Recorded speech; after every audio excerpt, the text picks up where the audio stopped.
Please welcome our mayor, Buddy Dyer.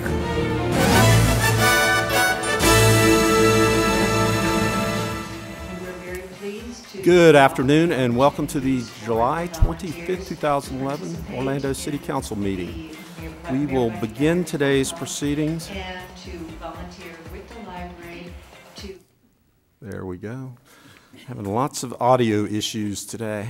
We'll begin today's meeting with our invocation offered today by Reverend James Fortenberry of the Dover Shores Baptist Church, which is located in District 2 in the Conway area and has been in existence for 48 years. Reverend Fortenberry has been pastor there twice, the first time for 13 years, from 1972 to 1980. That must not be right because 72 to 80 does not add up to 13. And then again for the past 4.5 years, the church serves the community by operating a food and clothing ministry. And in addition to a Hispanic church and a Filipino church, they voted to begin a Japanese Baptist church in the state of Florida. So after the invocation, we'll be led in the pledge today by Commissioner Patty Sheehan. If we could all stand, please.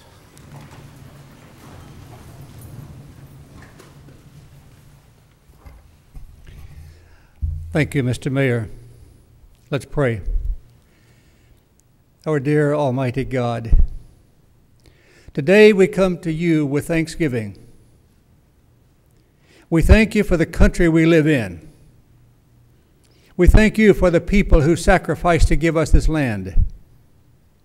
We thank you for the people who serve us today, both our military and our civic leaders. We thank you that we can worship without any fear of persecution. Today we also come with petitions. We ask for wisdom for our leaders in this room in order to make right decisions, both in your sight and for the good of our people. We ask for strength for our leaders when they grow tired and weary. We ask for courage when they face unpopular decisions. We pray for comfort and peace when they are criticized and ridiculed for doing what's right. We know that your blessings are upon those who follow and obey you. Therefore, we pray that we as leaders and all others who follow will always follow your leadership. We thank you for this privilege to come to you and pray to you. Amen. To the flag of the United States of America and to the republic for which it stands, one nation, under God, indivisible, with liberty and justice for all.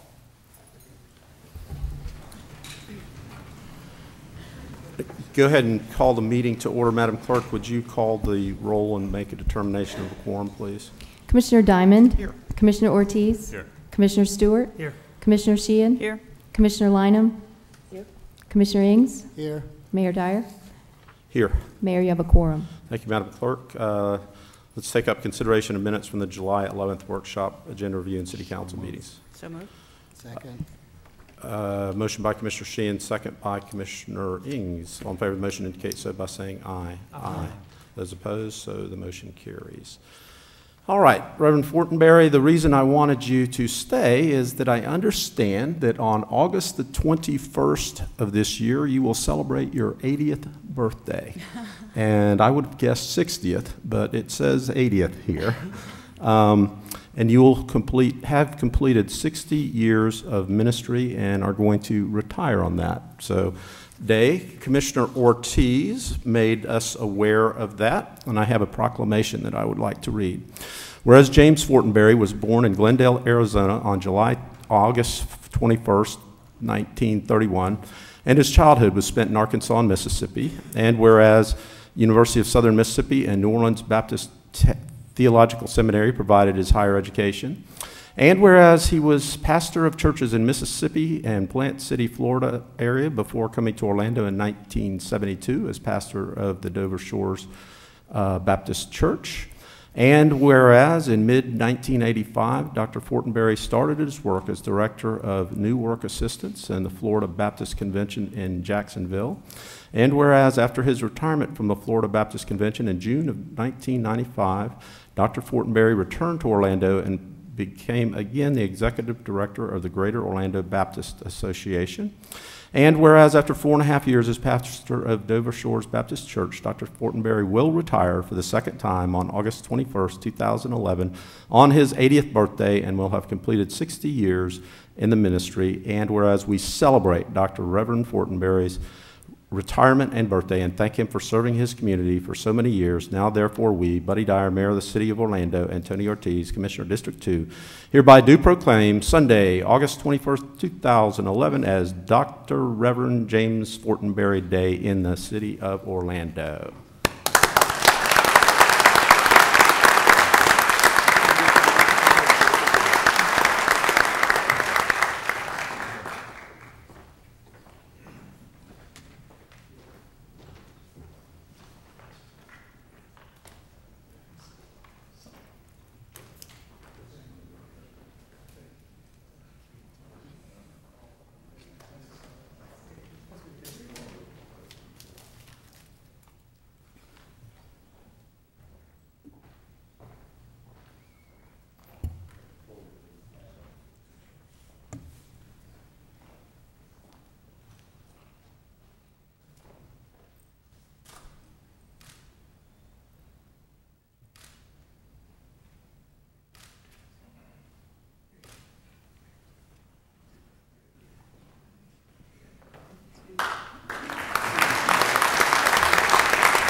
Okay, on to presentations.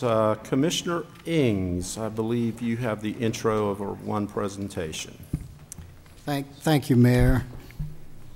For 17 consecutive years in the state of Florida, HIV and AIDS has been the leading cause of death for black females between the ages of 25 and 44. In 2008, the Department of Health launched a grassroots movement called Sisters Organizing to Survive. But it was up to each city to keep the movement going.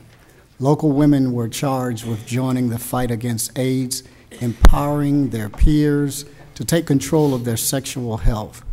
They were to talk about HIV/AIDS where they live, work, play, and worship. Most importantly, however, they pledged to know their status by getting tested and encouraging other black women to get tested as well.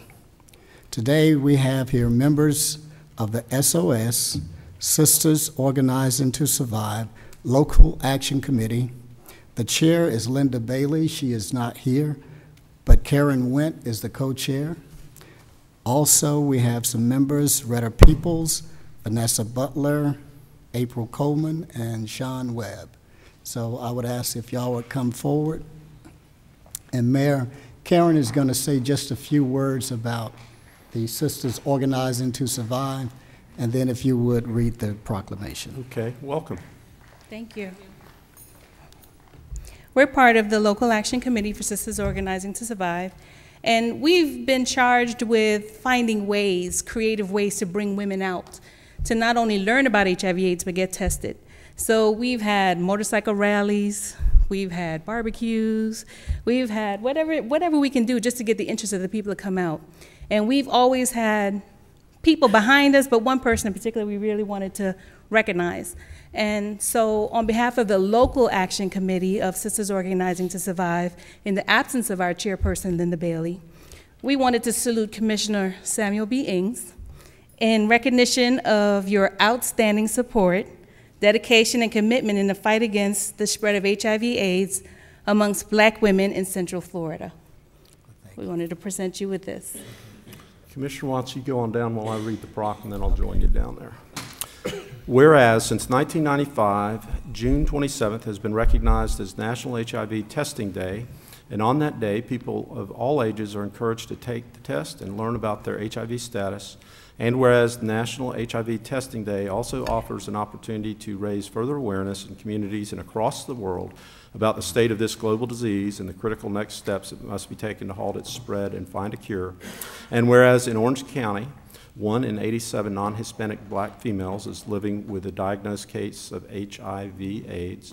And whereas in June 20th, 2008 in Orlando, black women attended the first SOS conference and began to participate in what has become a grassroots movement. And whereas the Florida Department of Health's goal is to have 100,000 black women tested for HIV, and whereas on June 23, 2011, the Orlando Planning Committee of the Sisters Organizing to Service in partnership with Boykins Entertainment premiered the Black as AIDS documentary. Now therefore be it resolved that I, Buddy Dyer, Mayor of the City of Orlando, do hereby proclaim July 25th, 2011 as Sisters Organizing to Survive Black as AIDS National HIV Testing Day.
Okay, let's do the mayor's update.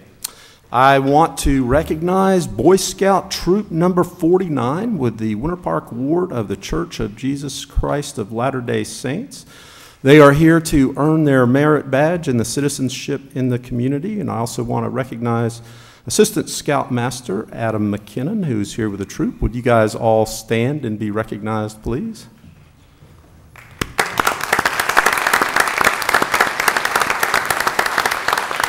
So how many of you guys are headed for Eagle Scout? Everybody? All right, fantastic. Let's see now. Bit of good news. At the GOA board meeting last week, the boardroom at the airport was renamed in honor of Mayor Langford in recognition of his work relating to establishing our airport, and the room is now named the Carl T. Langford Boardroom, and his family was there for the recognition. Quite nice. It was great to see everybody at the Sunrail kickoff event. Secretary LaHood and Secretary Prasad from respectively the federal government and the state government signed the full funding grant agreement that allows construction to proceed, and it was a great celebration. Jobs will be coming, and it's one of the many milestones as we work towards the opening day in 2014. This afternoon, or earlier this afternoon, I delivered my 9th budget address, and one of the things that we can celebrate is that our city is in the best financial shape of any major city in the state of Florida, and it's because of the collective hard work of this council and the city staff that we're one of the few cities that will not be making any cuts and not raising a tax rate, and we have balanced our budget. We have not raided our reserves like some other cities have done, so we are in a strong financial situation here in the city of Orlando. We also talked about jobs, so I'm excited to tell you about a new initiative to help Central Florida small businesses grow and prosper. The City of Orlando, in partnership with the White House, the U.S. Department of Defense, and Senator Bill Nelson, will host a special forum designed to help Orlando small businesses have greater access to Defense Department contracts and a better understanding of the process about how you go about contracting for work with the Department of Defense. The Orlando Small Business Defense Procurement Summit will take place Monday, August the 8th at the Rosen Shingle Creek. Interested businesses can get information related to the conference on strengthenorlando.com. Nearly 300 businesses have already registered for the summit. They're anticipating between 500 and 600 in total. Our small businesses, our community is a little different than some. We have a few major employers, but for the most part, our workforce is made up of people in small businesses, employees 20 or less, and that's where our job growth is going to go. And we need to do everything that we can to nurture and help our small businesses. On Wednesday, July 27th at 10, the Alan R. Euler Overlook will be dedicated at Orlando's Wetland Park, and the Overlook, I think we saw a preview of it a few weeks ago, will be an earthen mound with a gradual incline that will allow park visitors to climb to a scenic plateau approximately 30 feet above the water, and from that vantage point you can view the Wetland Park in every direction. And if you have not ever been out to the Wetlands Park, it is probably one of the best kept secrets in all of Orlando. We not only use it for tertiary wastewater treatment, returning water to the St. Johns River that's cleaner than the actual water in the St. Johns River, but the area is a great bird roosting area. You can see bald eagles, alligators, all types of things out there. So the Overlook is named after Alan Euler, who just retired as our Public Works Director.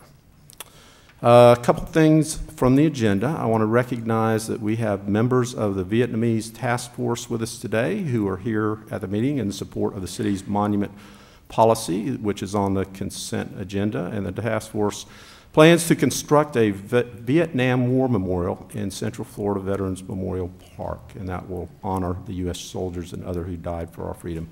Would you guys stand and be recognized, please?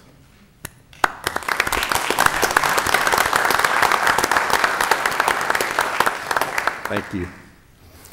Also on the consent agenda, we're approving the second agreement under our business assistance program that we reinstated back in April, and that program offsets up to 50% of development fees for new or expanding businesses in the city. This grant will go to Wildside Bar and Grill, which is a longtime favorite in Thornton Park and is expanding into College Park with a $100,000 capital investment in the creation of 50 new jobs right in College Park. Also on the consent agenda, we're approving a setback waiver for the construction of the headquarters of Zymogen, which is a local company that specializes in medical nutrition supplements, and we in August will be approving a QTI tax refund for them for their new 72,000 square foot headquarters and manufacturing facility, which is located right here in Orlando. That's a $7 million investment, creating 58 new jobs. Also on today's consent agenda is an item that is our annual housing item, which outlines the city's action plan to support community activities through the next fiscal year of 2011 and 12. We're also approving initial steps for a project that will eventually make parking easier in downtown Orlando and more efficient. It will ultimately include the creation of a special smartphone app that can deliver real-time parking information to people on their phones. And then we have a couple of ordinances today that will probably generate a little discussion on the downtown signage and downtown south NID. With that, we will move on to the consent agenda, and the consent agenda is a number of items that are acted upon by a single vote of council, and we give each of the commissioners an opportunity to comment on items from the consent agenda or update you on items of importance in their district. And at the agenda review meeting, Commissioner Diamond requested that item C5 be moved to new business, so we will be taking up item C5 at new business rather than on the consent agenda. We take turns on who goes first, and today it's Commissioner Patty Sheehan. Well, thank you, Mayor. For those of you who did not get a piece of Lake Eola, the new fountain memorabilia is in. I know we ran out on 4th of July, so there's a second shipment. So if you would like a piece of the Orlando Lake Eola fountain, please go to Family Parks and Recreation on the website. You can make your orders now. Mills 50 has had a great bunch of publicity over the weekend. They were actually mentioned on the front page of the Local and State and the Sentinel about their banners and art boxes, and we're really glad to see those main streets putting up some infrastructure, and the fact that, I'm going to tell y'all, Mills 50 is doing it. I mean, they're really getting some good publicity, and the art boxes and everything like that. They're really shining, so we're really glad to see that in our business districts. On the agenda today, thrilled to see the city millage rate today of 5.65, which is not increased and still providing good services to the citizens. Wanted to shout out to my friend Ben Irwin at Wildsides. I see he's not in here anymore, but glad to share the wealth of Thornton Park with you, Commissioner Stewart, over there in College Park. That's some great restaurants. And also on the agenda, item D2, I'm really pleased to see Tyler Chandler as After School All-Stars Director. Tyler has done so much great work with children, and just this last week I got to go to the Summer of Dreams program that's sponsored by Fifth Third Bank. 1,100 homeless kids were giving transportation, school backpacks, and meals throughout the summer. And it's just an absolutely great program, and Tyler's just done a great job, and I'm glad to see him finally get the job as After School All-Stars Director, which is well-deserved today. And on item F1, which is on the Community Development Block Grants for Reeves Terrace, we're finally going to get a parking lot for our very needy kids, because they really need it over there, and I'm delighted to see that, and want to thank Housing and Family Parks Recreation for working for that Community Development Block Grant. That's all I had, Mayor. Thank you. Thank you, Commissioner Sheehan. Commissioner Lineham. Thank you. Just a couple of announcements, and I guess the first one would be regarding Sunrail. Of all the things, I had to be in Philadelphia. I thought that was a momentous day, but I was at the Conference of Minority Transportation Officials, and while there, I did review, or went to a workshop, on a topic called WIN, W-I-N, all caps, similar to our blueprint from Denver, Colorado. And I asked Gennaro, called back and asked Gennaro to get with those people, because Ray LaHood had reviewed that program, likes it for part of what they're doing in transportation across the nation. But I'd also given them information that our blueprint had been reviewed by the White House, so we want to see whether there was any way to take those two programs in terms of moving jobs across our communities for a diverse population. That included not only minority and culturally different people, but ex-felons, the homeless. We're going to have problems if we do not get jobs for ex-felons. If they paid the price, let's get them jobs so we can stop the cyclical effect of criminality. So, Mayor, I'm hoping, I thought Byron was on vacation when I called back, but I saw him this morning. Yeah, there he is. That maybe we can look at that program. I have a copy. It's already been sent here to see how we can maybe pull the best of that with the best of what we've got, and at some point maybe insert some of their good stuff into our good stuff and see how it works. But I want to congratulate everyone on Sunrail. If you're talking about jobs, it's not our responsibility. While I was in Philadelphia, I didn't go to a banquet because there was a citywide rally for jobs. People were mad and holding their elected officials accountable. So we must have some responsibility because folks are looking to us to help. But I did go to that rally. It was phenomenal with my girlfriend, who's president of Philadelphia Council. And I think here we're trying to stay a step ahead of the out-and-out anger by creating jobs through Sunrail. But we've got to make sure the Sunrail Archie Weston does the right thing in providing jobs for local people. That is really, really important. So congratulations, Mayor, on Sunrail. A couple more announcements.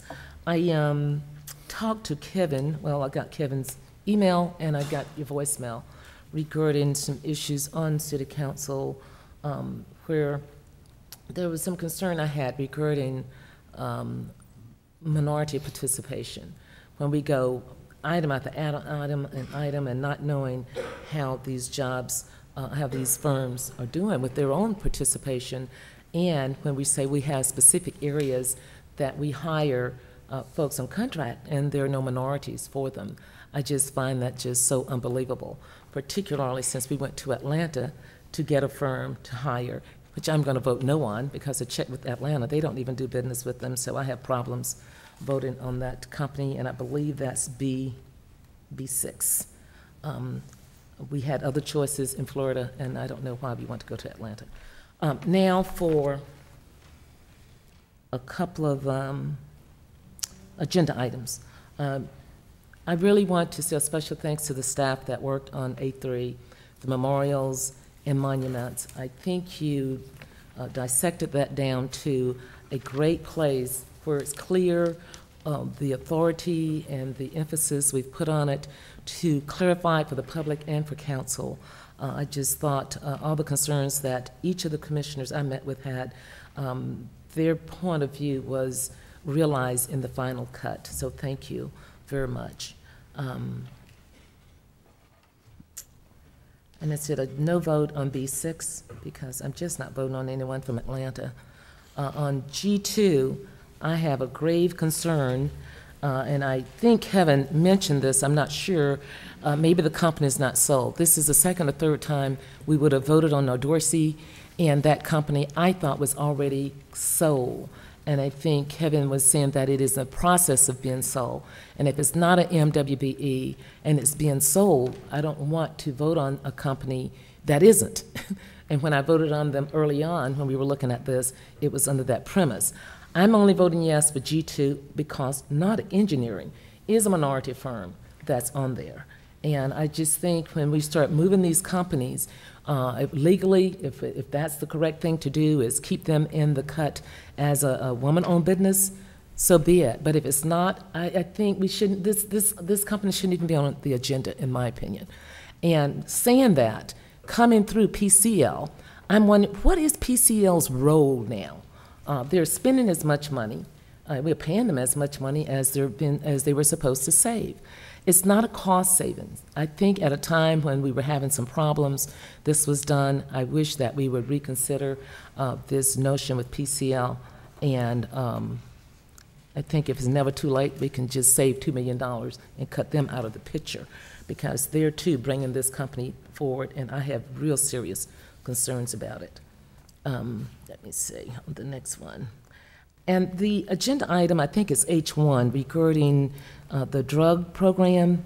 And I just want to say to the chief, or ask, I hope the dollars we're getting for this drug program interdiction is regarding, includes meth labs, these pain stores, illegal prescription drugs, and that as we move forward aggressively, that we keep in mind that there are law-abiding citizens in certain part of the town that we really don't want to see them targeted. We want you to target the real crooks out there, and you know who they are because you've been out there a long time, Chief. Commissioner, I can assure you they're being used for what you just stated, the pill mills, Okay. Heroin overdose, task force, DEA, and MBI, and so forth. Great, great. I know you're a long time out on the streets, plus that's where I met you, that we really had to focus the right people.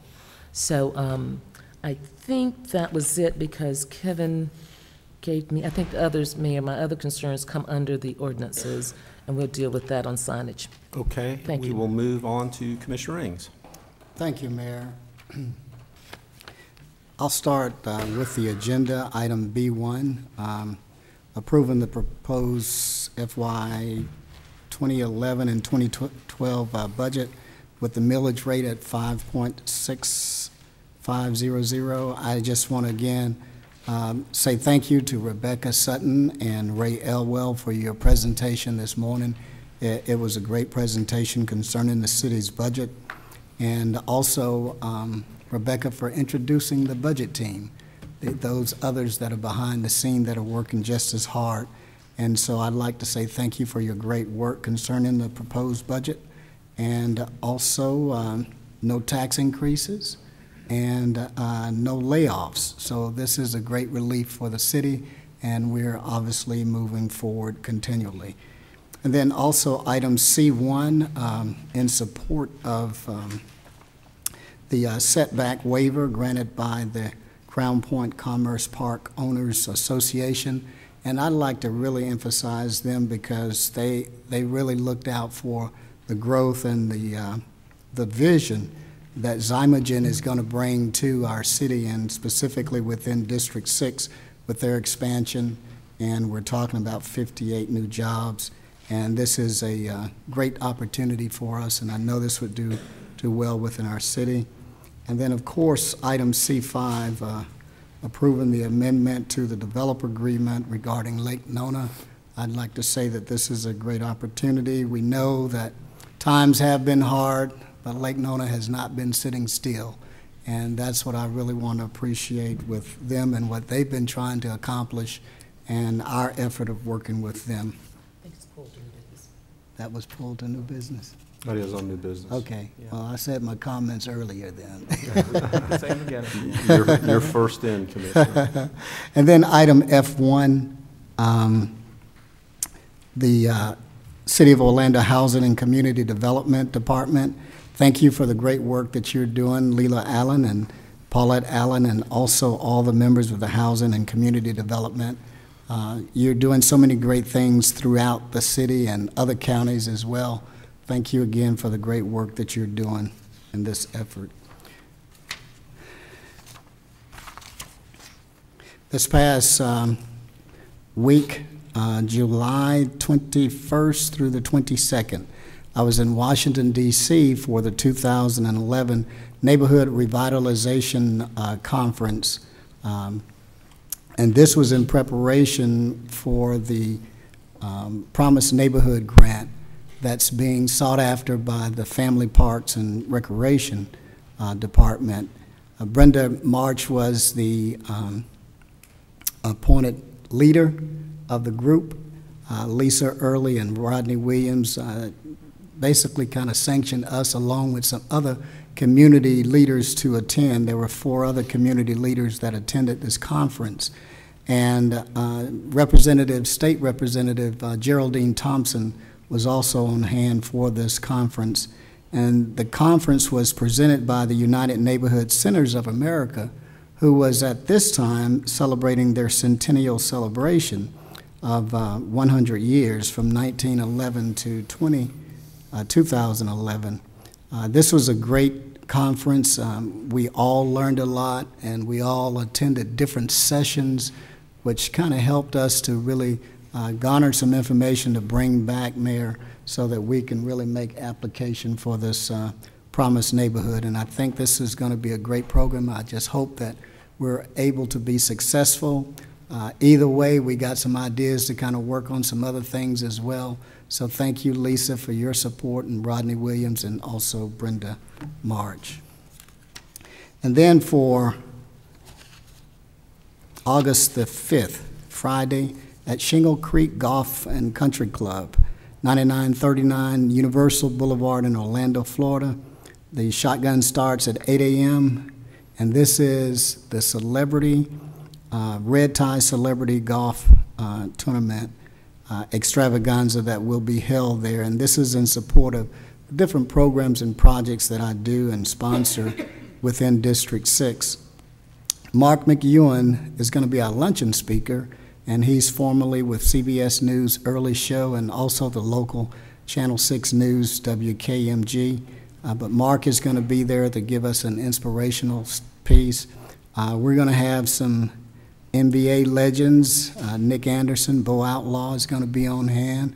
And Gilbert Young is a renowned artist, national artist, and he will be on hand to display some of his artwork. And he recently did a piece with President Barack Obama, and President Barack Obama actually signed that particular original piece.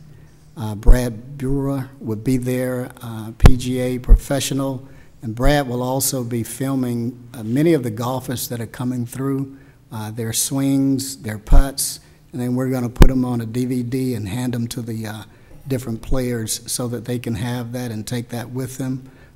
Also, Chucky Atkins, who's formerly of the Magic and the Detroit Pistons, would be there on hand.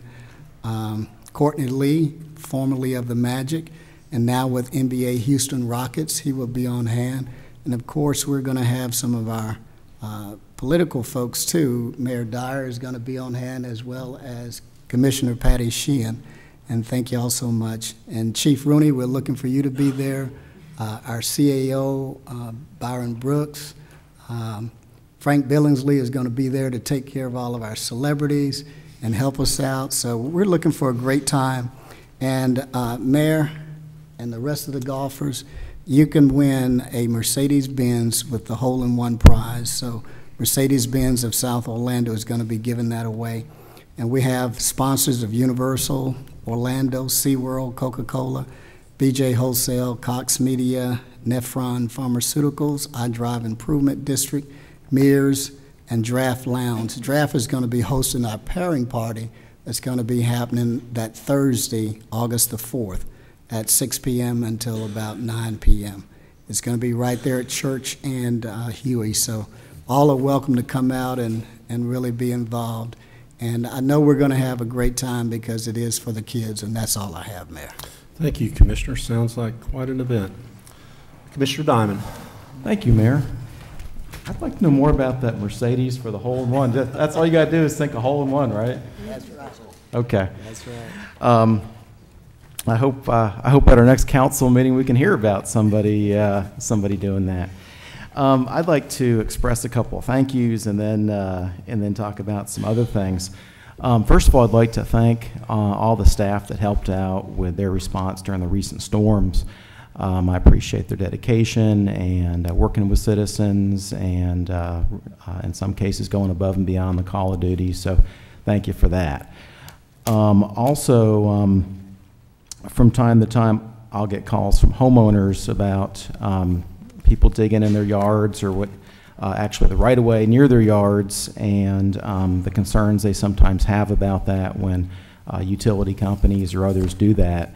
And I just wanted to thank our permitting department generally and Tim Johnson's in particular for working with some of these homeowners. It happens from time to time, and just trying to make all that go a little more smoothly for people, so that you make sure that phone lines or electric lines or whatever might be under the ground work the way they should work, but also trying to work with homeowners to minimize any kind of disruption or damage that there might be. So thank you for that.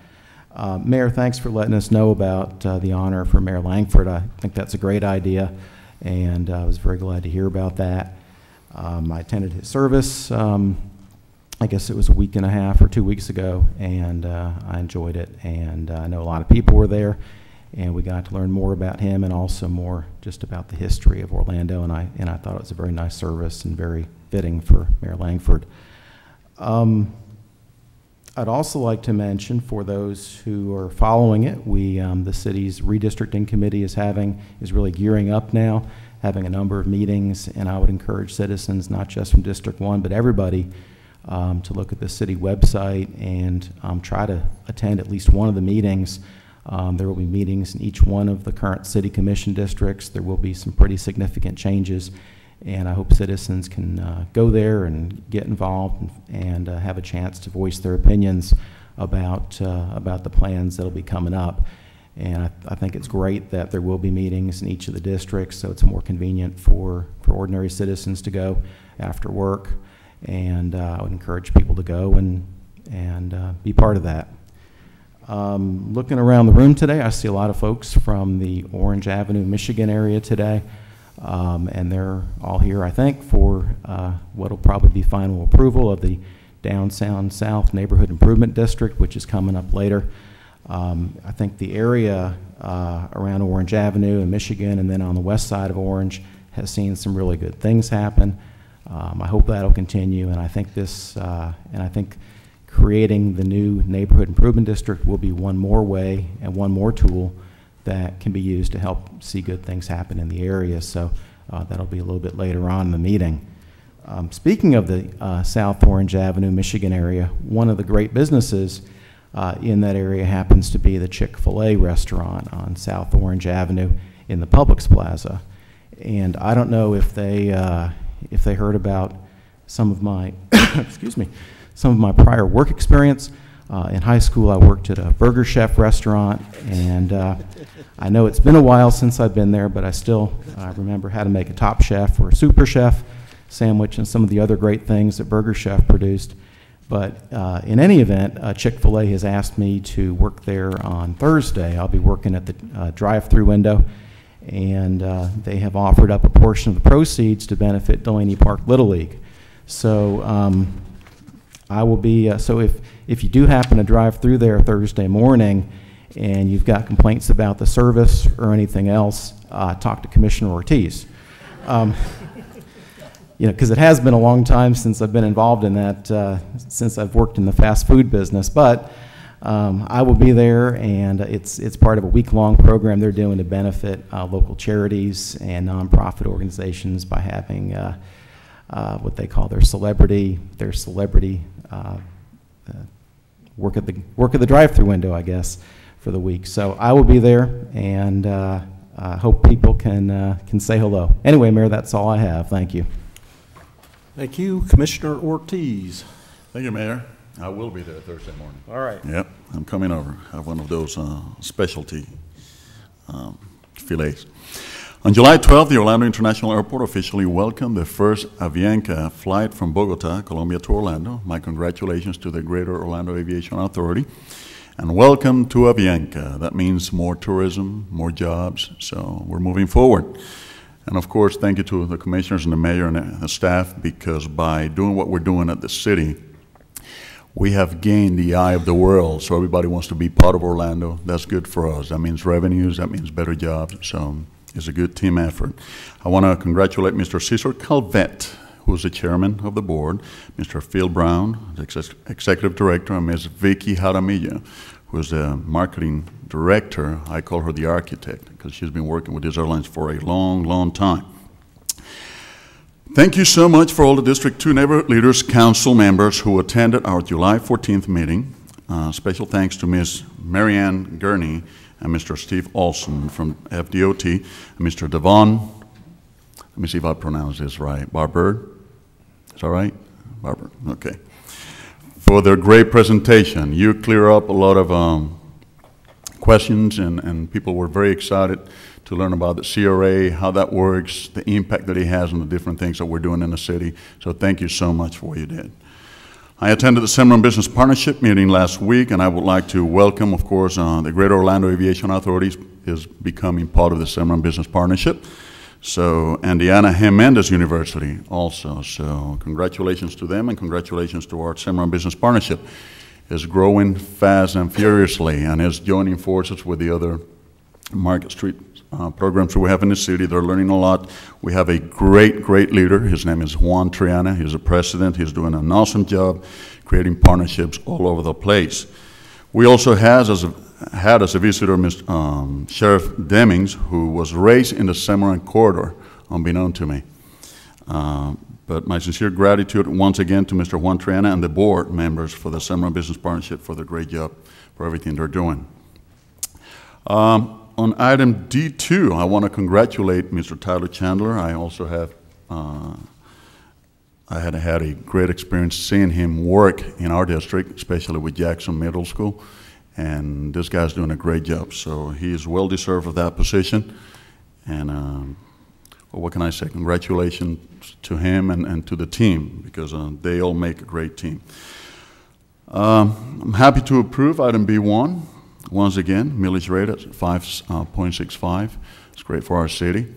Congratulations to commissioners and the mayor, once again, for doing a great job, for our staff, for working together the way they do, and maintaining our situation at its best, where we won't have to lay off anybody, or we won't have to increase taxes.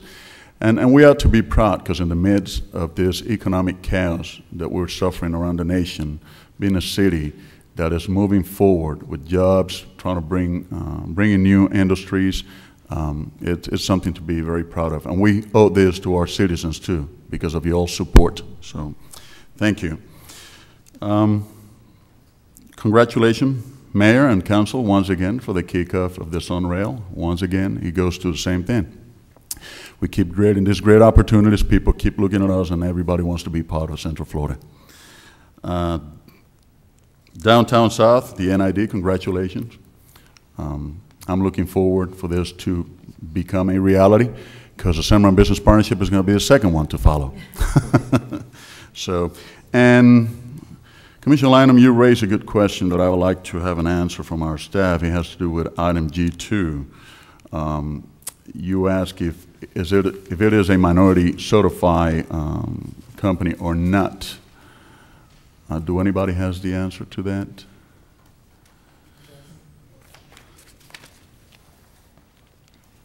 Kevin, can you address that?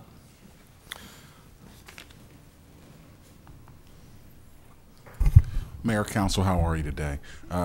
Glad to talk on this topic. I did want to mention on item G2, now this is an Orlando venue, so normally I would ask probably Gennaro to come speak on this, but it's on my understanding on G2, Nordarcy is the prime there. They didn't receive the contract because they were MWBE. They got this as the prime. So they will need 18-6 participation as part of their group. On agenda item I4, though, they did get a portion as a minority subcontractor. It's my understanding, I don't have the date, but it's my understanding that they have been bought by a majority firm and that either by now or very recently, when that's completed, as far as we're concerned, they will no longer be an MBE.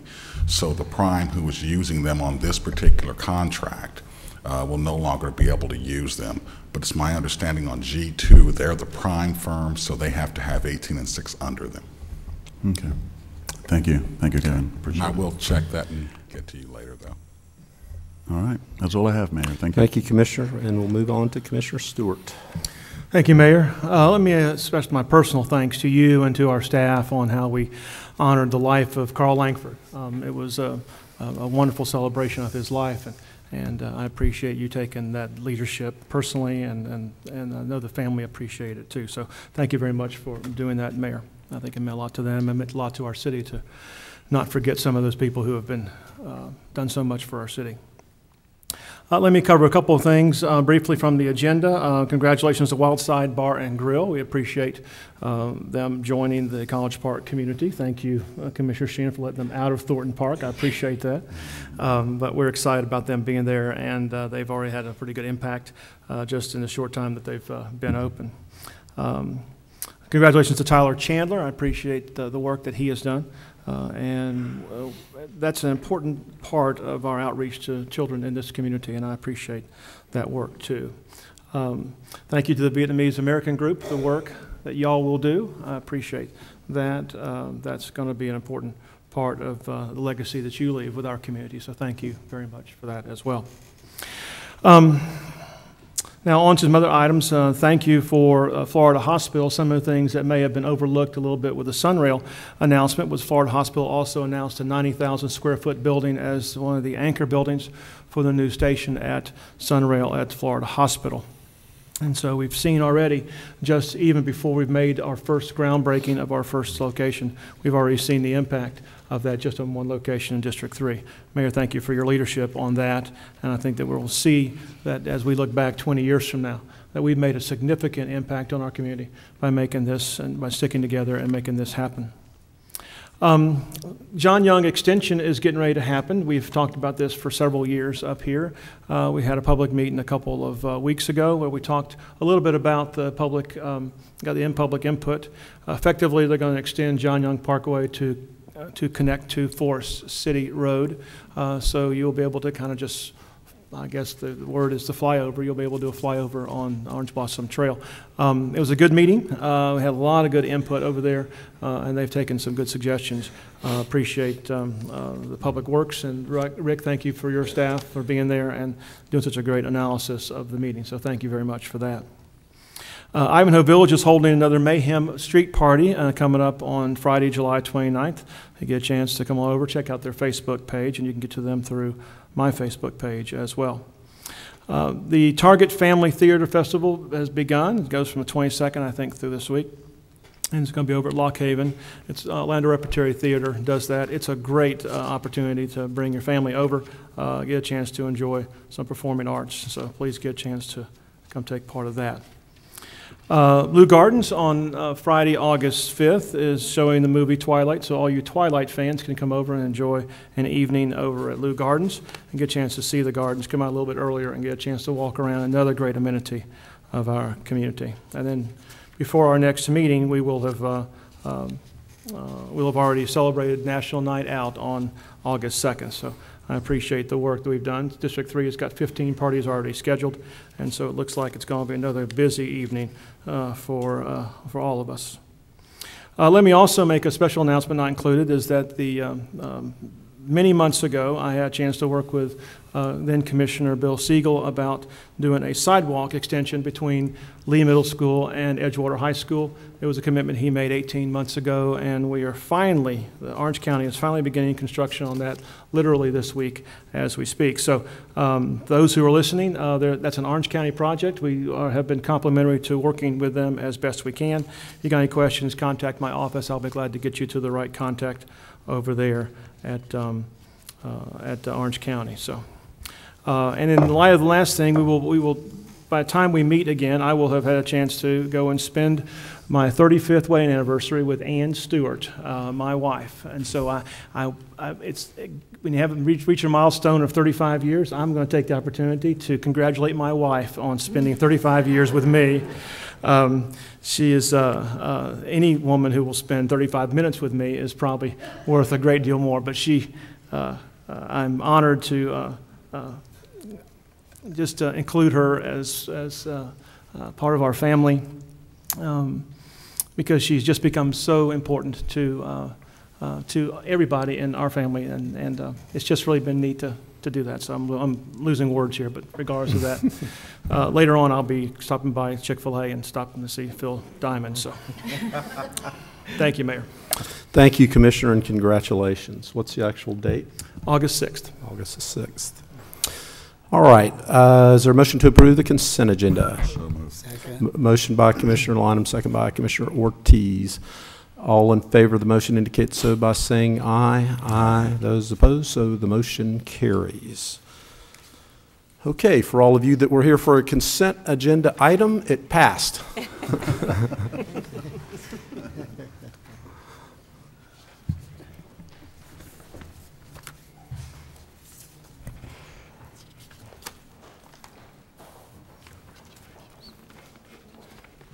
Thank you. Let's move to new business and take up the item that we moved off the consent agenda, which is item C5 relating to the developer's agreement with Lake Nona. Dean, you want to give us an overview of the issue?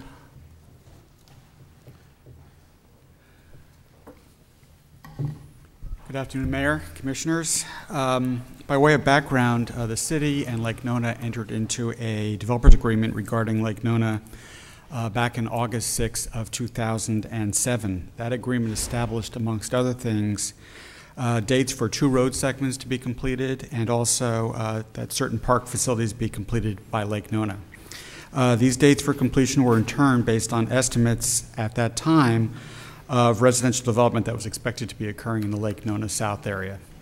And as you know, residential development has not panned out as we all thought it would. And the good news is that residential development will be coming forward at Lake Nona, but at this point in time, it makes sense for some of those dates to be changed. Particularly as it relates to the park provisions of that agreement, it refers to the Lake Nona Community Park. And when that is complete, it will consist of 334.8 acres. It's a large park.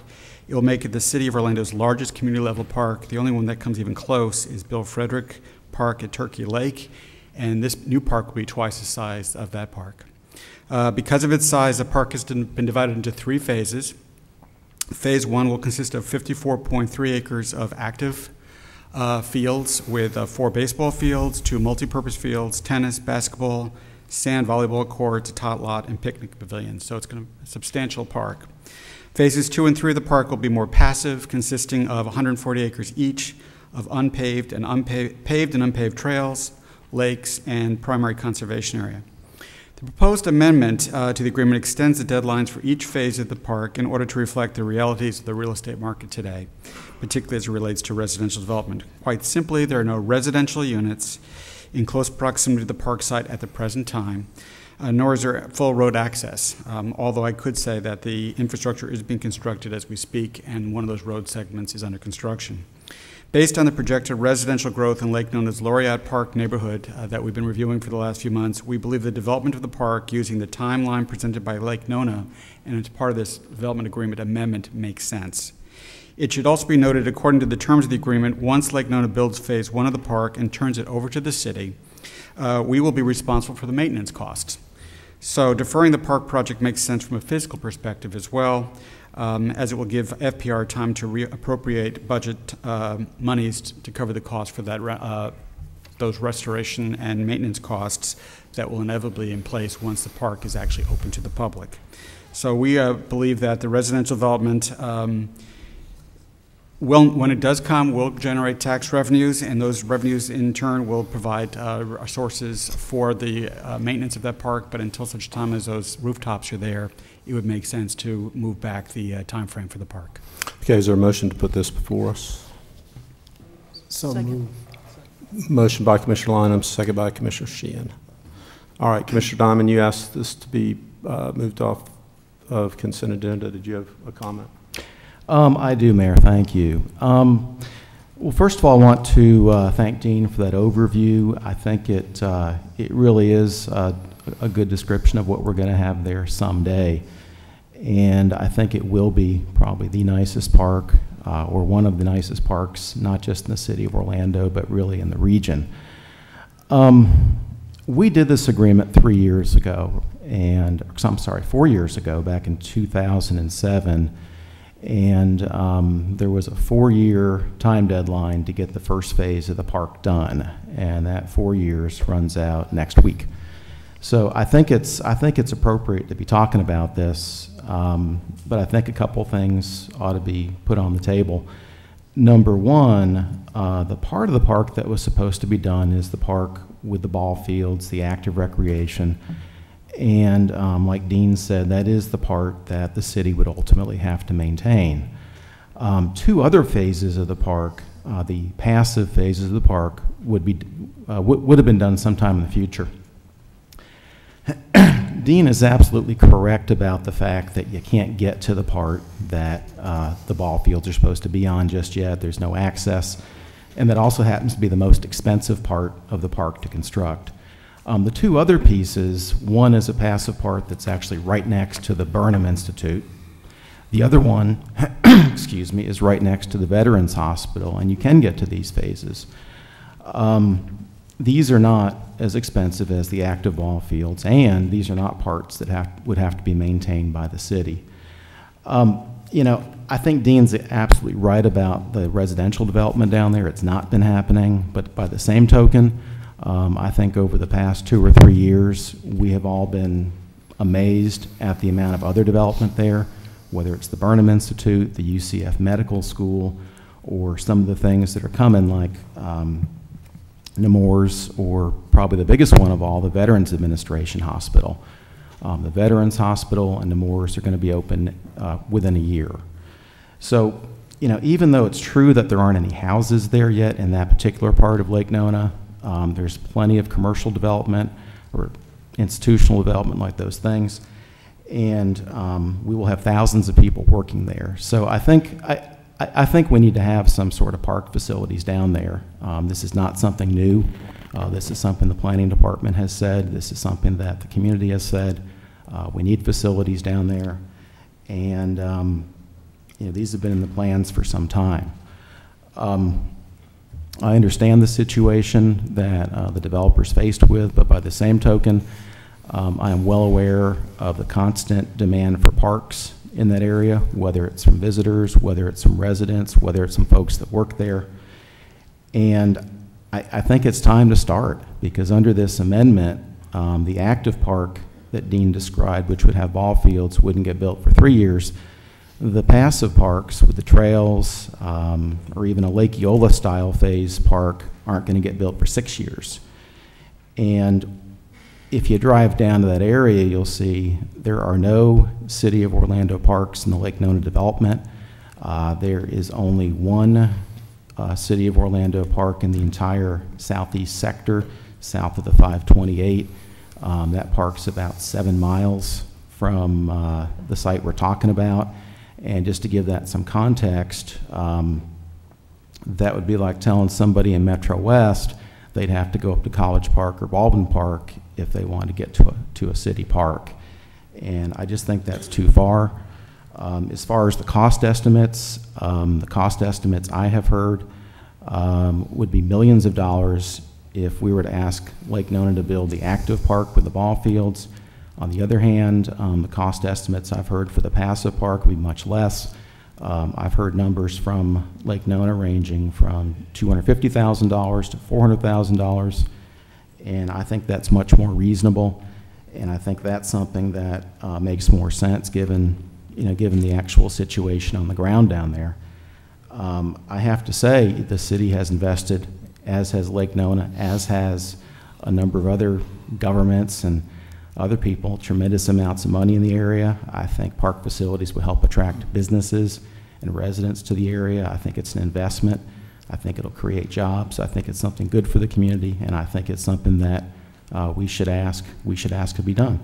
So what I'm going to do today is, I know there's some folks from Lake Nona here that would probably like to give their perspective, but after we're done, I'm going to make a motion to amend this, and I look forward to everybody else's comments right now. Thank you, Mayor. Commissioner Ortiz. I just have a quick question, because I wasn't here when the first vote. Has any part of the plan changed from when it was originally voted on? No. No? And did we vote unanimously for it? Yes. Okay. All right. Well, I think we should move forward with this and approve it, because not approving it is not going to make us go any faster. So I think we should go ahead and allow the developers to have that extra time to go ahead and move on with this. Okay. That's it. Commissioner Lyon. You know, I remember Commissioner Diamond's request for that 300 and some acres, and he got it. And I know it's coming.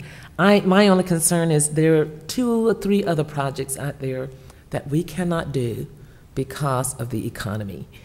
And I feel uncomfortable saying to someone who's given us basically 300 acres for a park that you must do yours, but we've got several in the city. I'm not going to call them out. The staff know where they are. To insist they do theirs, because next week somebody's going to come back and nip me in the butt on something that we've had to delay because of the economy. I believe if there are 1,000 homes to be built, we really need to get some more movement at Lake Nona. I know we talked about the park. We talked about some other things they want to do at the park in terms of jobs and in terms of having diversity in that employment field. So I feel the real promise, Commissioner, because you've done a yeoman's job in getting that acreage when you were negotiating that CDC, I think it was, or whatever that piece was down there. So I think now is not a time to insist that someone spend money until there's some money being generated through other means. That's my only take on it. And Lake Nona has been pretty consistent with their integrity toward getting things done. That's the only reason. You know, if you don't have the money, you don't have the money. And that's a concern I think we all have to understand right now. This economy, from the national debt to our frontline defenders such as ourselves, we know what is happening. That's why we're crying for jobs. We're crying for the public sector to do things. And Lake Nona has given us space with all of the medical center down there. They've given us so much that we wouldn't be talking about this park space, a possibility, had they not developed and moved firmly and generously toward the public. I don't have an issue. I want to support Commissioner Diamond, but it just doesn't seem like an issue on extending. We extend everything I know around here. If people don't have whatever, we extend it. Well, I wish we were a bank sometimes and I had a loan, because I wouldn't ever have to pay it. I mean, we're pretty good at extensions. You all know that. So I don't have a problem with the extension. Commissioner Sheehan.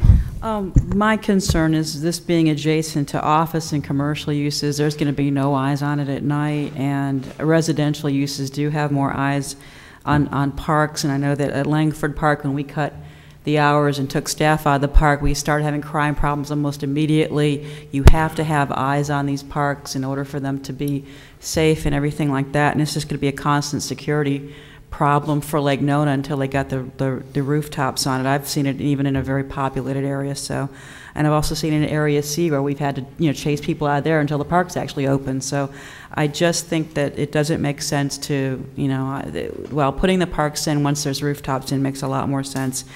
I can't support the Commissioner's motion. Thank you, Mayor. Commissioner Ings? Thank you, Mayor. And once again, just want to say that Lake Nona has been really great to the city concerning what they have done thus far as the development out there. So we're moving in the right direction, and this is an opportunity. They're coming to us, and they're just asking for a little extension, and I think the extension is not unreasonable at all. And also, I feel, too, that if it's going to rival the size of Turkey Lake Park, that's huge.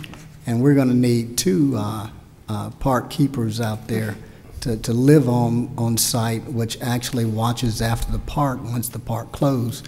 So the security issue is key, as well as we do extend. The city does extend.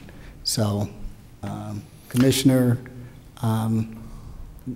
we know that you do, and your points are well taken from that perspective. I do understand perfectly well what you're saying, but in this case, the developer has come to us and have asked us, and I think we should grant it. Yeah, and I agree with Commissioner Ings. The whole world changed the last 3 years in terms of the economics of doing things and timetables and expectations for single-family housing, and it is, for all the reasons the other commissioners stated, I think a very reasonable ask that we make that extension. And do I understand, Richard, you're going to build a log cabin out there and live on site? Is how we're going to do the surveillance? Commissioner Diamond, I don't have the sense that you have the votes. Do you want to offer your amendment anyways, or just close? I'll make some comments. I certainly don't,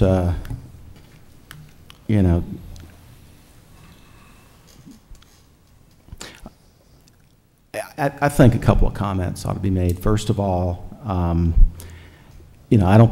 think a couple of things just need to be clarified, and I can certainly see where this is going today, but nobody is asking this developer to fulfill the $6 million commitment to build the active park that originally was supposed to be done next week. I'm simply talking about a small, not necessarily a small, but a passive park, which would cost maybe 4% of what they're talking about for the active park. This is the area that is going to be ground zero, or one of the ground zeros for our economic growth and our future job creation in this community. And I think we need to do everything we can to do that. I think we also need to do everything we can from an infrastructure standpoint, for quality of life standpoint in that area. I can see where the votes are today, and Mayor, in keeping with your in your comment, no, I'm not going to offer an amendment. Although I do think that the portions of the park, phase 2 and phase 3 should be done now. I'm not going to support this amendment or this motion today, because I think we should be trying to get these parks out there as soon as possible. And I appreciate the opportunity to spell out my concerns. I think the city should insist on some sort of park facilities, but I do see where the discussion is today. I appreciate the comments of my colleagues. I certainly appreciate the comments of some of the Lake Nona people, but I just disagree with the specifics of this extension today. I wouldn't do this extension. I would do a different extension, but I'm gonna go ahead and hold the rest of my comments, Mayor. And if anybody else wants to comment on this, that's fine. But I think we can see where it's going. And if there are no other comments, then I would call the question. Okay, then we are on the motion, which was, I think, Commissioner Lynham. It's the original motion, which was approving the amendment to the developers agreement. All in favor of the motion indicate so by saying aye. Aye. Those opposed? No. 6-1. That brings us to Motion carries 6-1. That brings us to hearings, ordinances on second reading. Madam Clerk, number 1. An ordinance of the City of Orlando, Florida relating to signs, amending Chapter 64 Orlando City Code to establish Part 8 relating to downtown signage, creating downtown signage districts with special signage provisions, providing for severability, repeal of conflicting ordinances and actions, codification, correction of scrivener's errors, and an effective date. So moved. Second. Motion by Commissioner Ing, second by Commissioner Ortiz. All right, this is the downtown signage ordinance. Our businesses have been working with staff relating to providing more flexibility to incorporate emerging signage technology into our downtown. Davon, it's been 3 or 4 meetings since we had this on first reading, so I think it'd be helpful if you go ahead and give us a presentation to, so we can recall exactly where we are on this. Absolutely, Mayor. Good afternoon, Mayor, Commissioners. Davon Barbour, Assistant Director of the Downtown Development Board and CRA. Today I'm joined by my colleague Dean Grandin, Planning Division Manager, to seek your support of the endorsement of an ordinance creating downtown signage districts. As you are aware, the DDB-CRA is charged with creating a world-class downtown. We work with our stakeholders each and every day to stimulate investment in our downtown by attracting new residents, by working with existing businesses to retain them, to attract new businesses within the core, and to also attract additional private investment. Because of your consistent support, downtown has grown by leaps and bounds. We're very proud of where downtown has come today, but we still have a lot more work today, and that's why we're here before you today. Orlando is one of the fastest growing cities, and we're a leader in economic development. There's so much more that we have to accomplish. The proposed ordinance before you today, simply put, allows us to take advantage of new digital media forms to help showcase our downtown businesses and our property owners. We're taking advantage of technology that's driving the new economy. These are appropriate for a downtown environment, for an urban context. When you think about a thriving downtown, downtowns are full of downtowns are a mix of uses. They're a mix of business uses, but it's this interaction that creates a dynamic place. And so this ordinance will help us to further create this dynamic place. It's also important to note that next year, downtown Orlando will be front and stage for the world as we host the NBA All-Star Game, the International Downtown Association, and also the U.S. Conference of Mayors. So we want to have an environment that's really warm and inviting and visually stimulating. Downtowns don't just develop on their own. They require careful attention and careful planning. And so really, as the DDB-CRA working with our colleagues, we have to identify those challenges, identify those opportunities, and seize upon them to create the type of environment that we want that strengthens our business core, that creates additional investment activity and business activity. Downtowns ebb and flow. Certainly, we want to make sure that downtown Orlando remains a destination of choice.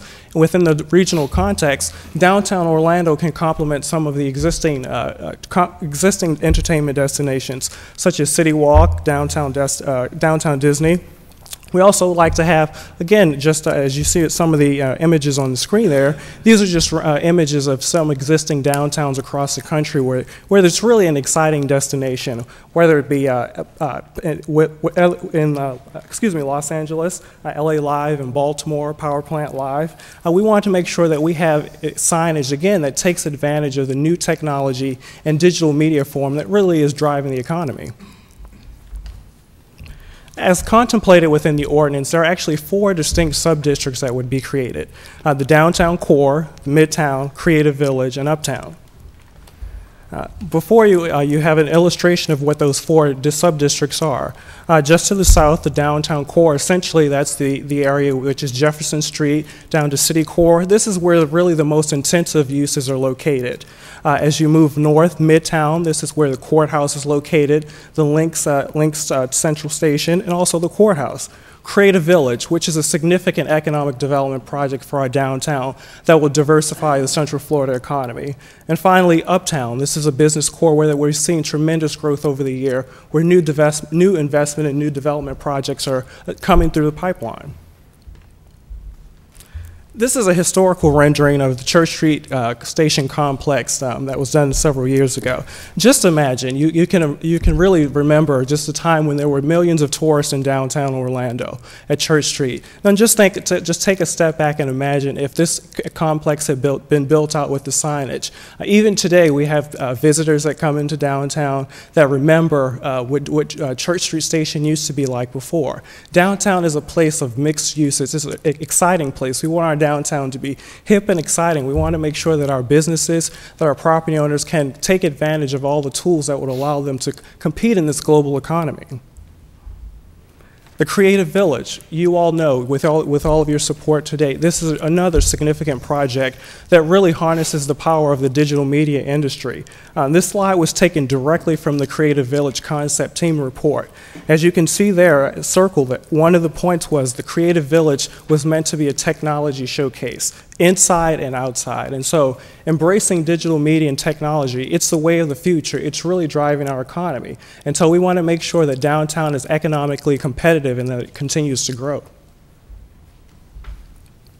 This is the award-winning community venues plan. Again, just to the north, the Creative Village, plan, the Performing Arts Center, which is now underway, the Amway Center, which has been recently completed, a major cultural amenity to our community. We want to make sure that all of these connections are warm and inviting. They're exciting. You know, as we work to create downtown to make a walkable environment, we also want to make sure that we have a destination that's visually stimulating, that's visually appealing, and that's what this ordinance allows us to do.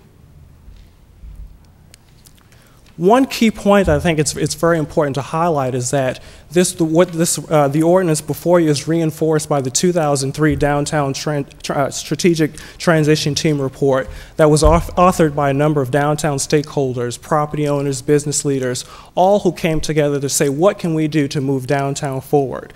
Some of the key points of that plan were to leverage public and private investment to locate cultural facilities together. We're seeing that play out today. Amway Center has been completed. The Performing Arts Center is now underway. Church Street is coming alive. Church and Orange was also identified to be a major high-profile intersection. This is our opportunity to create our main and main, our one destination. There was also pivotal, again, which as it relates to us today, is creating the image of an exciting modern city. One of the key recommendations there was to modify the signage regulations, and with your support, we can accomplish that. Finally, repositioning downtown as a destination of choice. Again, not a destination of last resort, but a destination of choice. We have an opportunity to continue to attract additional businesses, to support our existing businesses that are here today. Visibility is everything to them. We want them to thrive. We want them to grow and create additional jobs in this economy. When this ordinance was first came before you back in April, you directed us to solicit additional feedback from stakeholders. And before you on the screen are just a listing of some of those stakeholders that included major property owners, small businesses, and they all came together, again, providing us with input in terms of ordinance. How would this ordinance be beneficial? How would it make downtown really a spectacular place, a world-class destination that we're trying to create? Some of those focus group comments included having both on and off-site signage within downtown. Again, downtowns are vibrant places. They're exciting. We want downtown to be visually stimulating. One comment was that downtown was challenged to keep people within downtown, such as other destinations. Again, with this signage ordinance, this allows us the opportunity to create that type of environment. Another comment that came up was that suggested that kinetic signs be made available to businesses. Again, when the signage is fully functional, we want to make sure that our signage is aesthetically pleasing. Again, when there's not burnt out lights, but again, it's also form and function. Our downtown is beautiful. We want to make sure that we maintain that.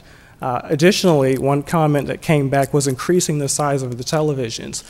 When the ordinance came before you initially, there was a provision that allowed for televisions to be made available to businesses, and the maximum size was 40 inches. The stakeholders actually recommended increasing that size to 50 inches. Also, there was a suggestion to include electronic directory for signs at the base of businesses, and to also allow small interactive signs for commercial businesses. So we really believe that this is an opportunity to move downtown forward, embracing this technology that's driving the economy. Downtown Orlando, we're at the forefront of digital media. We're a digital city, and it's important that we espouse this. We want this to be in our genes, and we embrace it wholeheartedly. At this time, I'll turn it over to Dean Grandin, who'll walk through some of the elements of the ordinance and the various tools that will be made available under the ordinance. Thanks, Davon. Hello again. I'm just going to go quickly through some of the major provisions of the ordinance since you haven't seen it for a while. The first is relating to high-rise signs. As you know, the code today, as it relates to high-rise signs, if a building has a high-rise sign, the formula in the code as it's written today cuts the allowable square footage for signage below for retail businesses in half. This proposed ordinance would change that, removing that high-rise sign penalty and allowing for high-rise buildings that have retail businesses below to have the same type of signage afforded to all retail businesses.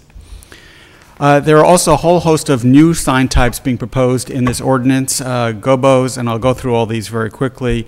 Interactive storefronts, digital on-site marquee signs, digital screens, kiosks, kinetic signs, monument signs, and television signs. What we have not described here and what Davon alluded to is that we are also providing a provision for special event signs to accommodate events like the NBA All-Star Game, where we can allow for special signage to come to this council. On the GOBO projections, and that's exactly what they are, these are projections that are static in nature, but they can be projected on the face of buildings. They can be of commercial nature. They would be on-site signage, but they could be more artistic than on-site advertising. They would be allowed from dusk till 2 a.m. And of course, when the daylight comes, they're gone. We would also allow for 8 interactive storefronts. These are things that you've seen in other communities where the pedestrian actually interacts with the sign and the sign starts changing and moving based on the interaction of the pedestrian on the street. We think that there could be 8 of these downtown. It requires that there be adequate sidewalk space of 15 feet or larger. They can't take more than 15% of the block face or 25% of the individual storefront. But each additional building or business in the city would be allowed also to have a 3 square foot interactive sign. And these have come to light as interactive menus. You've seen them on some menus boards in other communities where you can actually touch the menu and see what is being offered at different times of the day. We're also proposing digital on-site signage. This would be part of either normal signage or more probably likely as part of marquees. This might be at the Firestone, for instance, or some other locations in downtown where marquees could go digital as opposed to having their fixed signage. And then digital screens on and off site. These would be allowed on large mixed-use plaza projects with a plaza of at least 1/10 of an acre with frontage on Church Street or on Orange Avenue between Pine Street and Jackson. And they would also be allowed in the Creative Village. They would be allowed to be up to 400 square feet per building if they are inside the building. And I'm sorry, 400 square feet if they're placed on the outside of the building, and 1,600 square feet if they're placed behind the glass inside the building. And you might ask the question, how is a digital billboard different than a digital screen? These digital screens are architecturally integrated into the building. They would allow for on-site as well as off-site messaging. They're electronic, allowing for full-function video, unlike billboards where we don't allow for full-function video. They'd be located only in the downtown entertainment district and the Creative Village. Billboards, as you know, are typically on poles. They're off-site messages only. They can be electronic, but they have limitations in terms of changing copy every 8 seconds. And they're generally located on our large arterials and freeways and limited to basically automobile-oriented traffic. Digital screen criteria. The projects have to have a majority of the ground floor as retail use. The buildings have to have at least 250,000 square feet of area. As part of a mixed-use project, there needs to be 1/10 of an acre for the plaza itself. There would be a singular master sign control by a common computerized system. They would not be visible from limited access highways. And lastly, they would count towards the allowable signage area, and that's something that Commissioner Sheehan had asked when this item came before you the last time. The districts that would be eligible, as already described, is the Creative Village, and then also on Church and Orange, as depicted on this diagram with the streets colored in orange. Possible locations for these digital screens are the Plaza, 55 West, the 55 West and the Church Street area on the south side of Church Street, Seaside Plaza, SunTrust Bank, and there are probably one or two others that could occur if they were to meet these criteria in the future.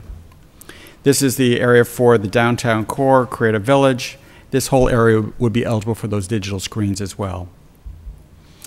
We talked about kiosks. These are sidewalk signs that would be placed by the city. We would have to go through a competitive bid process. These could be digital and devote time to downtown events and advertise and promote downtown activities. Likely they would have a commercial component to fund their operations. This ordinance also allows for kinetic signs. These are signs that move or have perception of movement. They'd be allowed to operate this way between dusk and 2 a.m. They must be fully functional during the daytime hours, though they would not be moving. So this movement or perception movement would only occur during the evening hours. Monument signs. Our code actually is very restrictive on monument signs today. This would allow for monument signs more generally within downtown. It would also provide directional or project information and could include a digital directory on the base of the monument so people can navigate their way through a complex. And televisions. Right now our code is silent on the issue of televisions. This would allow each business to have one 50-inch TV oriented to the right-of-way within 6 feet of a window. As an example, the Charles Schwab business next door to City Hall has such a screen. Technically, our code does not address that. This would allow for that kind of television to be placed there. It can either be broadcast TV or on-site advertising, as they do at Schwab. The code would also allow for digital lighting and art on buildings. This is technically not a sign, although the way our code defines signs, any decorative lighting could technically be considered a sign, so we believe that we need to address that as part of this code amendment as well. The summary of sign types, there are multiple types, and depending on the district, they are allowed or not allowed. I won't go through all these, but the summary speaks for itself. There are the gobo signs, the kinetic signs, the monument signs, the digital kiosk, and the televisions are allowed in all the districts. The interactive storefront signs would only be allowed in the downtown core, Creative Village, and Midtown. The digital on-site signs, which are the marquee signs, would be allowed in the downtown core, Creative Village, and Midtown. And the digital screens, the ones that we've paid a lot of attention to, would only be allowed in the downtown core, on Church Street, and South Orange, and the Creative Village. There are some legal considerations we just want to reemphasize here. Generally, local governments are not allowed to regulate the content of the sign. State law controls obscenities. They can regulate whether the sign advertises on-site or off-site commercial messages. They may also enable directional signs. The city may also control signs in their public rights-of-way, which of course we do all the time. The city attorney has also suggested that the council should consider wholly allowing on-site and off-site messages and not govern the content of the off-site messages. Percentage times of either requiring community interest messages, etc. Third, sign ordinances are constructed around two basic considerations. First, aesthetics. Second, safety. A city may regulate the time, manner, and place of each type of message, but those are the primary reasons for controlling signs. And last, the downtown sign ordinance allows increased signage rights in an urban context where the aesthetics of such signs are desirable and safety concerns can be controlled or mitigated. That concludes our presentation. We're here for any questions you might have. Questions, Commissioner Stewart? I've got a proposed amendment. So if you want to go through questions first. Yeah, let's do questions first. If anybody has questions of Dean. I have a question. Commissioner Diamond and Commissioner Ortiz. Commissioner Diamond. Thank you. Dean, I wanted to ask you, I'm not sure I understood the point you were making on number 2 when you got near the end. You said city attorney suggests the council should consider wholly allowing on-site and off-site messages and not govern the content. One of the issues we've talked about is whether this ordinance will allow both on-site and off-site. Is that saying that, and maybe this is a question for the city attorney, are they saying that don't say no off-site advertising, or what? I'm not sure I understood the point. Kyle Shepard, Assistant City Attorney. Local governments are restricted, as you know, in what sort of content regulations they may apply to signs. One of the ones that the Supreme Court is clear about that allows you to regulate is off-site versus on-site. You may prohibit off-site advertising. You can do that if you choose.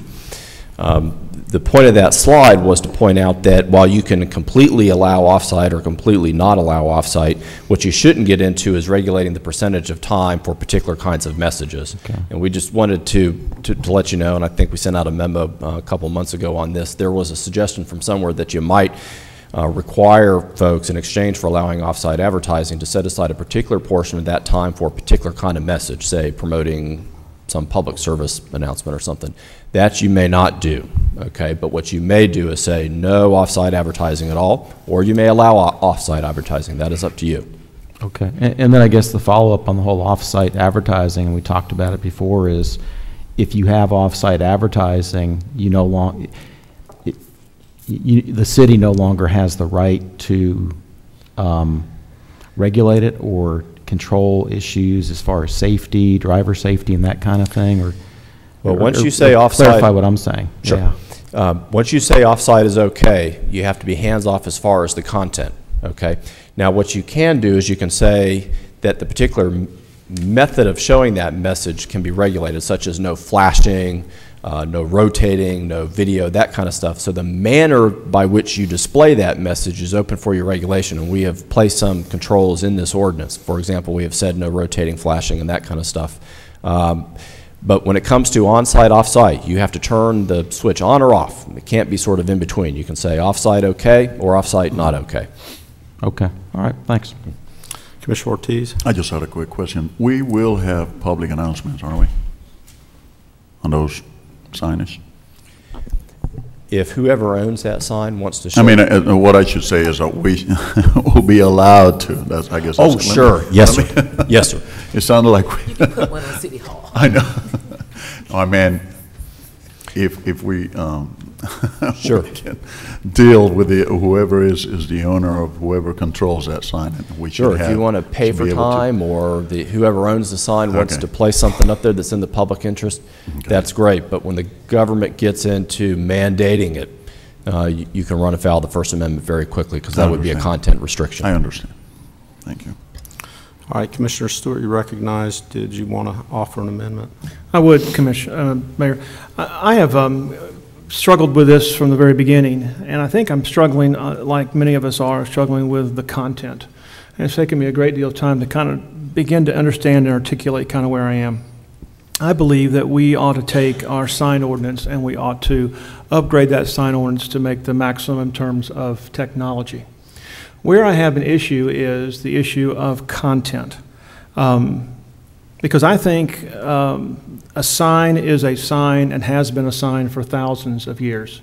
The idea of having a thing we called a sign and then make it into a digital screen and allow advertising on it, to me creates the idea of a 1,600 square foot billboard in downtown Orlando. And we have made specific decisions about how we want billboards to be done and not be done. When I go back and look through this ordinance over and over again, I believe we need more work on how we're going to do digital screens, how it's going to be applied, and what's going to accomplish it. It is my understanding that the other sides of this are things that we don't have an issue on content, and we also want to bring into code effectively some of those things that are currently going on in downtown Orlando. So it's my recommendation for the sake of this,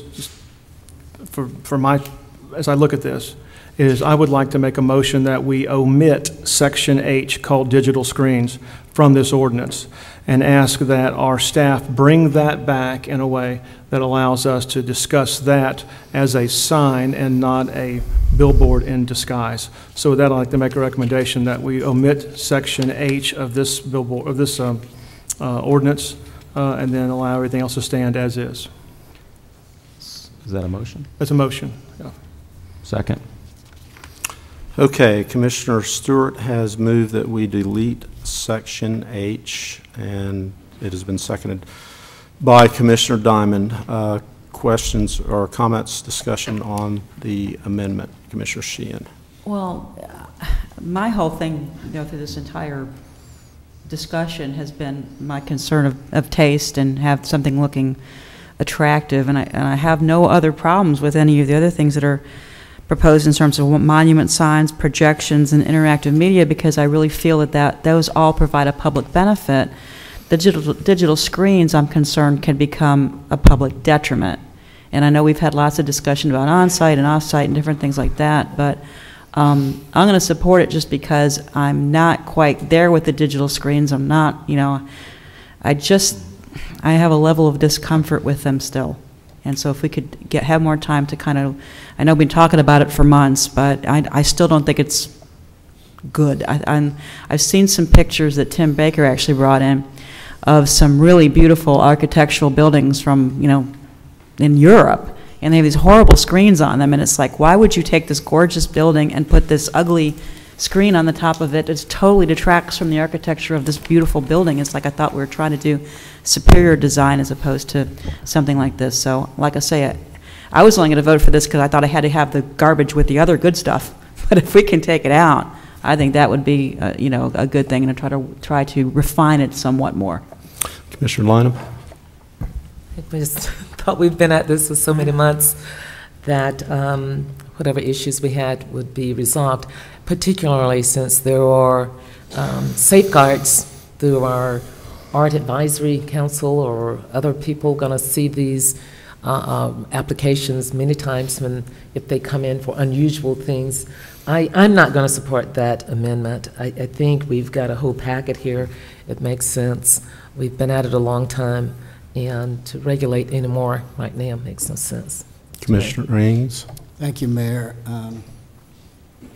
I think staff has done a great job in putting this together, and I really want to commend you guys for that. And I cannot support this amendment, and we need to kind of move it forward. We're doing some great things, and we've got to do some even greater things. And thanks again, staff, for all your hard work. Commissioner Ings, I've agreed with everything you've said today. I'm taking notes too, Mayor. Well, your remarks were a little shorter. Okay, Commissioner Diamond. You agreed with that too, didn't you? And I agree with that too, Mayor. Yeah. I think Commissioner Stewart's amendment makes sense. I think this seems to be the biggest issue that's given people pause about this. I think a lot of the things seem long overdue, but I think there's some concern about this, and I think, at least in the short term, we're only talking about a screen for one building, and I think it would make sense to really look at this a little bit more carefully. Look at things like safety, driver safety, and everything else that goes along with it. And and if it turns out this amendment passes, I would suggest that maybe what gets looked at also is some sort of time frame. If we do ultimately decide to allow the signs, to maybe put some kind of time period in there to study it and see exactly how it works before we let it be something that we'd expand citywide. But for those reasons, I'm going to support the amendment. Commissioner Stewart, to close. Yes, thank you, Mayor. The comments I'm making here do not take away from the fact that our staff has worked hard and diligently, and Dean, thank you for the work that you've done. It also does not detract that I don't think I've changed my opinion very much from the very beginning. And so we've not had a chance to air that since the first time. My concern is, I think what we have created is we have hidden a billboard inside a sign ordinance. That's just my personal opinion. And when you begin to start doing that, I think you begin to start figuring out where everything else is. I like Commissioner Sheehan. I don't have any problem with GOBO and with all the other stuff that we're doing. I think those create a level of excitement in the downtown corridor. Where I have a concern is on this issue on digital screens. And so by removing it and asking that it come back by itself so we can air that discussion later on would allow us to be able to give that a fair hearing for its own sake to determine what it's worth. So with that, Mayor, I'd like to go ahead and call the question. Okay, the motion is on, or the vote is on Commissioner Stewart's motion, which would totally remove the digital screen section 8 from the proposed ordinance. All in favor of the motion indicate so by saying aye. Aye. Those opposed? No. No. So it's 4-3, it fails.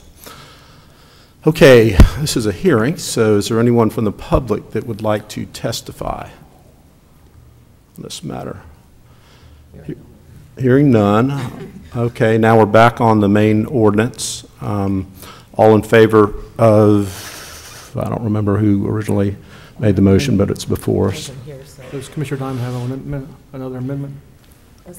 Did you want to offer that in no, light of the last vote? I think it really went towards the same issue that Commissioner Stewart tried to address with his amendment, and I think so. I'm not going to offer that amendment, but thank you for asking. Okay, all in favor of the motion on the ordinance indicate so by saying aye. Aye. Those opposed? No.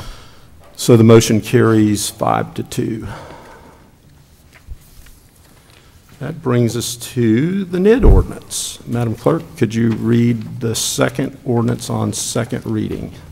An ordinance of the City of Orlando, Florida relating to neighborhood improvement districts, amending Chapter 40, Orlando City Code to create the Downtown South Neighborhood Improvement District, providing jurisdictional boundaries for the district, providing powers of the district, including the authority to levy an ad valorem tax of up to 2 mills annually, subject to approval by referendum, and the authority to make and collect special assessments of up to $500 per parcel per year, subject to approval by referendum, providing for Board of Directors and Advisory Council, providing the authority to contract for district staff, requiring a neighborhood improvement plan, providing for notices to the state of Florida and for a referendum, providing for severability, repeal of conflicting ordinances, codification, correction of scrivener's errors, and an effective date. So moved. Second.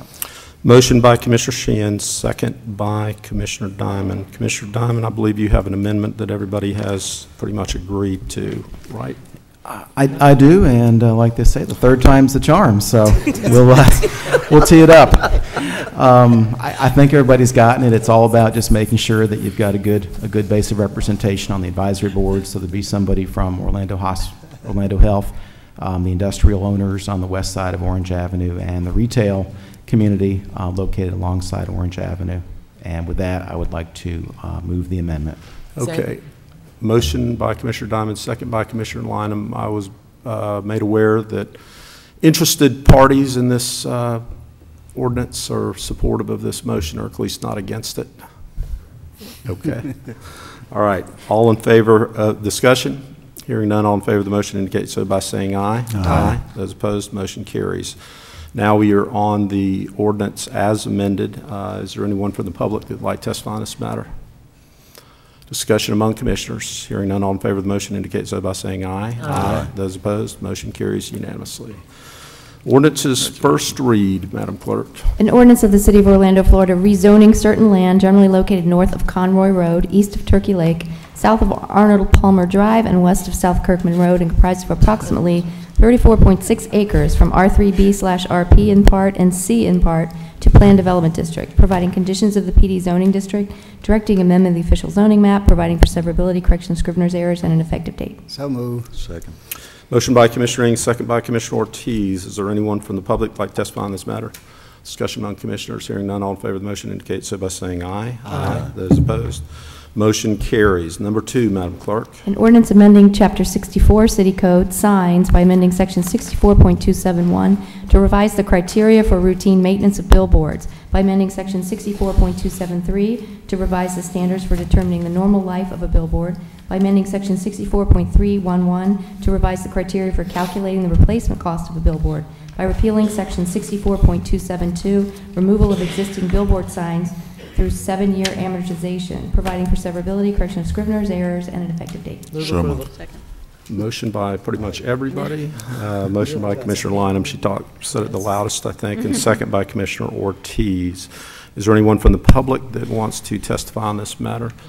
Discussion among commissioners. Hearing none, all in favor of the motion indicate so by saying aye. Aye. Those opposed, and so the motion carries. It's a way to do billboards. Do it on the day that you're doing digital screens. Okay, that concludes the official business of the council.